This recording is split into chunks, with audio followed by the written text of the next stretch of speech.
Hello students, welcome in today's class. Today we are going to discuss chapter number 12 Simple Machines part 3. In previous lecture we learned about some simple machines like an inclined plane.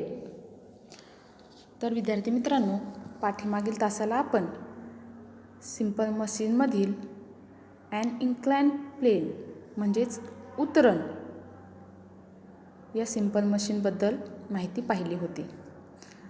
आज आपण next simple machine पाहणार आहोत आणि ते आहे अ veg. यालाच मराठीमध्ये पाचर असं म्हटलं जातं. तर विद्यार्थी मित्रांनो, पाचर म्हणजे काय, त्याचा उपयोग कशासाठी होतो हे आज आपण पाहणार आहोत. त्यासाठी तुम्ही तुमचे बुक काढायचे आहे व त्यातील पेज नंबर 86 काढायचे आहे. त्यावरती आहे टॉपिक अ वेज, म्हणजेच त्याला मराठीमध्ये पाचर असं म्हणतात. मी बुकमधीलच पॉईंट वाचत आहे, तुम्ही बुकमध्ये लक्ष द्यायचं आहे. An axe is use for cutting wood. आता आपल्या सर्वांना माहीतच आहे की लाकूड फोडण्यासाठी आपण ॲन एक्स म्हणजेच कुऱ्हाडीचा उपयोग करतो. A sharp tool is form on joining to inclined planes. तर एक शार्प टूल, एक तीक्ष्ण किंवा धारदार अवजार तयार करण्यासाठी दोन इन्क्लाइन्ड प्लेन्स म्हणजे दोन उतरणी ह्या एकत्र केल्या जातात. Such a tool is called a veg.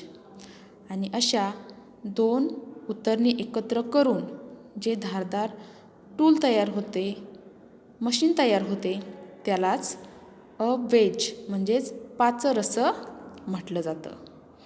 A wedge is use for breaking an object into two pieces or to separate objects stuck together. आता या वेजचा म्हणजे पाचरचा यूज काय होतो हा पुढे दिलेला आहे. तर याचा यूज होतो, कोणतंही ऑब्जेक्ट असेल व त्याचे आपल्याला जर दोन पार्ट करायचे असतील, दोन पीसेस करायचे असतील, तर त्यासाठी आपण वेजचा उपयोग करू शकतो. त्याच पद्धतीने कोणत्याही दोन वस्तू जर एकमेकांना चिकटलेल्या असतील तर त्या सेपरेट करण्यासाठी देखील आपण वेजचा यूज करू शकतो.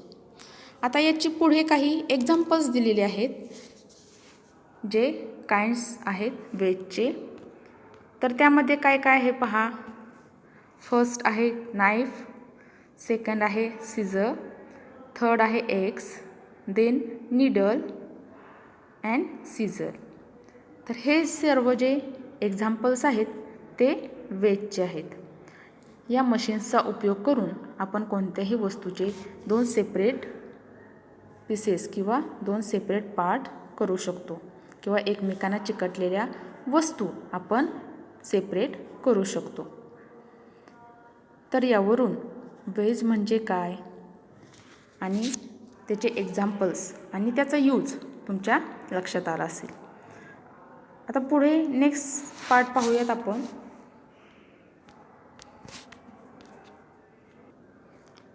स्टुडंट्स, पुढे तुम्हाला एक क्वेश्चन विचारलेला आहे. तर पहा. A needle is required for stitching clothes. We use a knife for cutting fruit. If the tip of a needle or the edge of a knife becomes blunt, then the needle does not penetrate the cloth and the knife does not cut into the fruit. Why is this so? तर तुम्हाला तुमच्या ब्रेनचा use करून या क्वेश्चनचं answer द्यायचं आहे. तुम्हाला परत एकदा मराठीमध्ये या क्वेश्चनचा अर्थ सांगते. पहा. आपण कापड शिवण्यासाठी सुईचा उपयोग करतो. फळं कापण्यासाठी आपण सुरीचा उपयोग करतो किंवा नाईफचा उपयोग करतो. तर पहा, जर सुईचे टोक किंवा सुरीची जी धार असते ती जर बोथट झाली, ब्लंट म्हणजेच काय, बोथट होणे, जर सुईची टोक आणि सुरीची धार जर बोथट झाली तर सुई कापडामध्ये शिरत नाही आणि नाईफने फ्रूट देखील कट केले जात नाही. तर असे का होते? तर या क्वेश्चनचे ॲन्सर तुम्ही तुमच्या ब्रेनचा यूज करून शोधायचा आहे. आपण नेक्स्ट टॉपिक पाहूयात. आपलं जे पुढचं नेक्स्ट सिंपल मशीन आहे ते आहे अ लिव्हर. लिव्हरलाच मराठीमध्ये तरफ असं म्हटलं जातं. तर आता लिव्हर म्हणजे काय, त्याचा यूज काय होतो हे आपण आता पाहणार आहोत. तुम्ही तुमच्या बुकमधील पेज नंबर 86 वरती अ लिव्हर हा टॉपिक पाहायचा आहे. मी वाचते, पहा. A farmer is using a strong crowbar to remove the big stone bogged down in the farm. Such a machine is called a lever. First पॅरेग्राफमध्ये काय सांगितलेलं आहे पहा. तुम्ही पिक्चरमध्ये देखील पाहू शकता. जो फार्मर आहे, शेतकरी आहे, तो त्याच्या शेतामध्ये जो रुतलेला मोठा दगड आहे किंवा तिथे पडलेला जो मोठा दगड आहे तो तिथून काढण्यासाठी एक मजबूत अशी पहार वापरत आहे. त्यालाच क्रोबार असं म्हणतात. तर त्याचा यूज करून तो दगड शेतातून बाजूला करण्याचा प्रयत्न करत आहे. त्या मशीनलाच अ लिव्हर असं म्हटलं जातं. तर पहा, अ लिव्हर हॅज 3 parts, नेमली इफर्ट, लोड अँड फलक्रम. तर या लिव्हरचेच 3 भाग असलेले आपल्याला दिसून येतात. फर्स्ट आहे इफर्ट,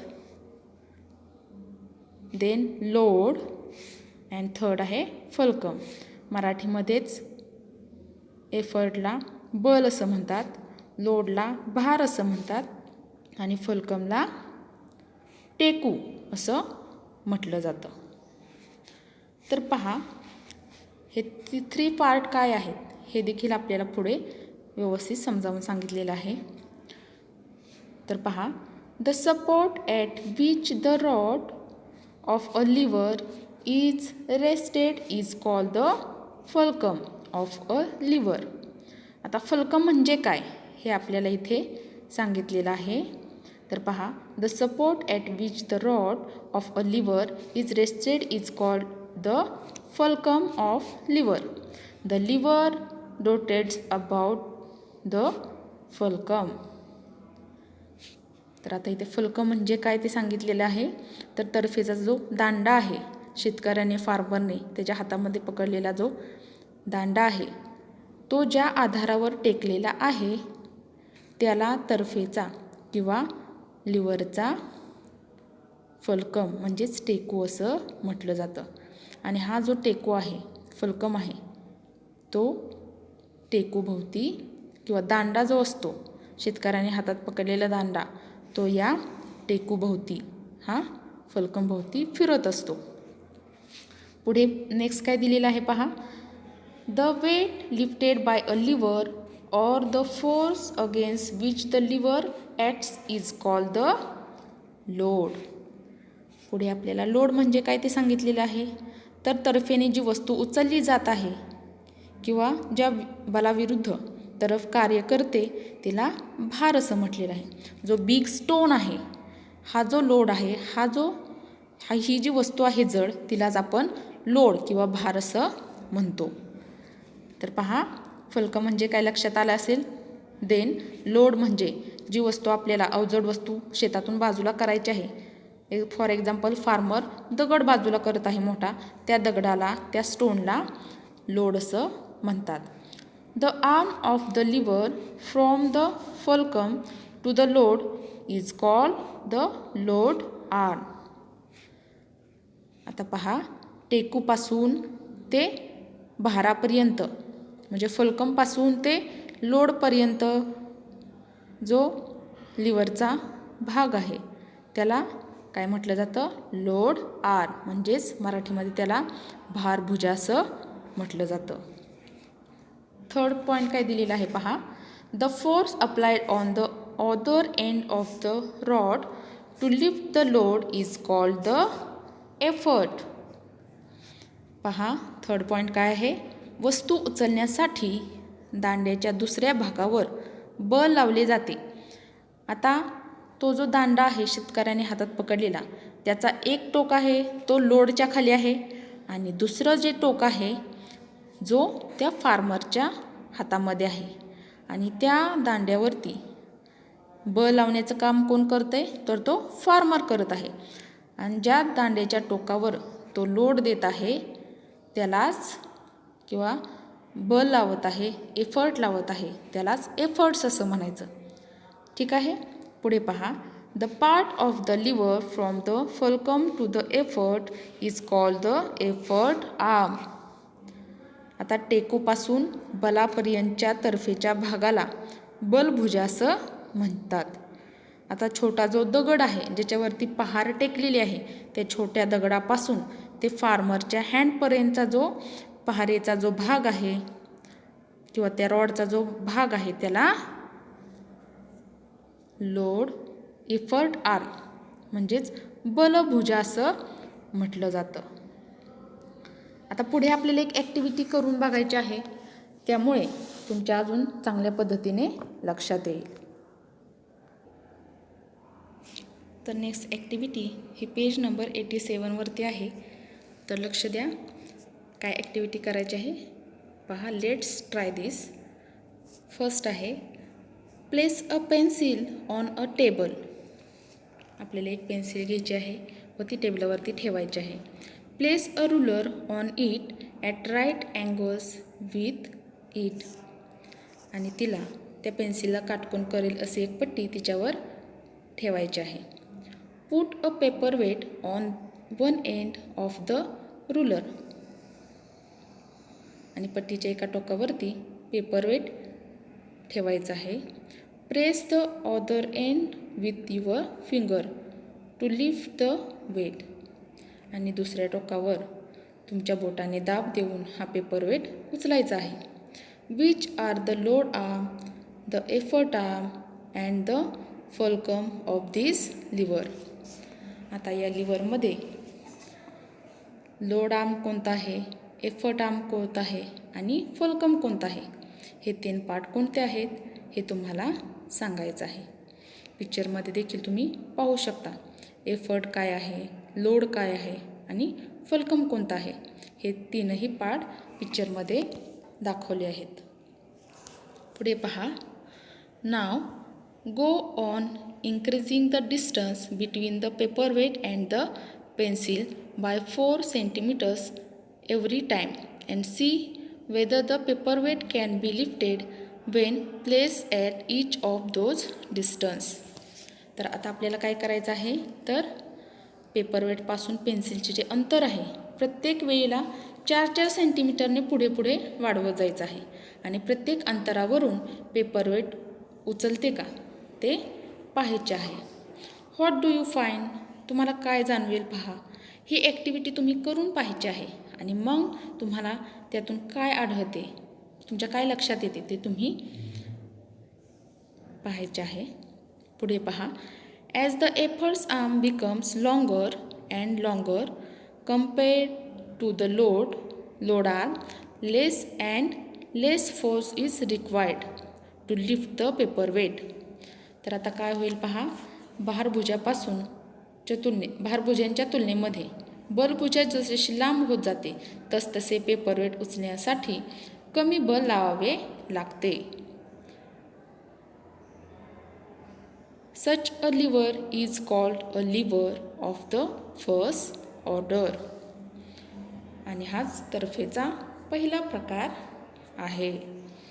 तर काय आहे पहिला प्रकार परत एकदा सांगते. As the efforts arm becomes longer and longer compared to the load arm, less and less force is required to lift the paper weight. म्हणजेच भारभुजांच्या तुलनेत बलभुजा जसजशी लांब होत जाते तसतसे पेपरवेट उचलण्यासाठी कमी एफर्ट्स म्हणजेच कमी बल लावावे लागते. हा तर्फेचा पहिला प्रकार आहे. सेकंड पाहूयात.